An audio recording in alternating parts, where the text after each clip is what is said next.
তো কিছুদিনের মধ্যে আমাদের 7ই পৌষ আমাদের শান্তিনিকেতনের মেলা। তো মেলাতে তুমি কি কি কিনবে বলো? আমি তোমার অনেক বড় লিস্ট তৈরি করেছি, অনেক বড় লিস্টটা কোথা থেকে শুরু করব? প্রথমেই আমি যেটা নেবো সেটা হচ্ছে সোয়েটার নেবো, আচ্ছা চাদর নেবো, যদি পছন্দ হয় তবে। আচ্ছা আমার পছন্দের ব্যাপার আছে। ঠিক আছে।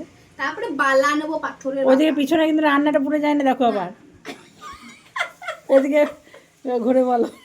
দাঁড়া দাঁড়া দাঁড়া, নাড়িয়ে দিই। তারপরে বালা নেবো, আমার বেগুনি রঙের একটা শাড়ি আছে, ওর সাথে ম্যাচিং করে গলার সেট, কানের দুল নেবো, ঠিক আছে।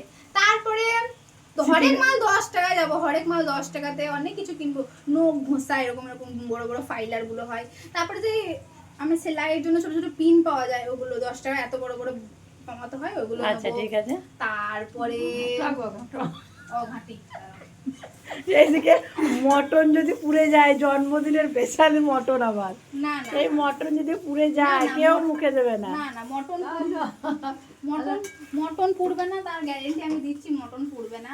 তারপরে আমি নেব হচ্ছে সেই পাতলা সফট সফট ব্ল্যাঙ্কেট, যেটা আমি দেখেছিলাম বিশাল মার্টে, ওইটা যদি পাই। আমি জানি বই, আর আমি বই। আর এদিকে জল বসিয়েছি, সেটা কি হবে? বলছি বই তো, তুমি বেশ শুনলাম তো, দেবো তো। আচ্ছা জল বসিয়েছি, এখানে কি হচ্ছে তাহলে? এটা ফ্রাইড রাইস হবে। ও আচ্ছা, এখন চাল এখনো পড়েনি? না, চাল পড়েনি, জলটা এখন টবক টবক করে ফুটবে, তবে নাকি চালটা দেওয়া হবে। আর এখানে হচ্ছে আমাদের মাটন। হ্যাঁ, মাটনের প্রায় কষা মানে 90% হয়ে গেছে, এখনো 10% বাকি আছে, ওটা কমপ্লিট করব।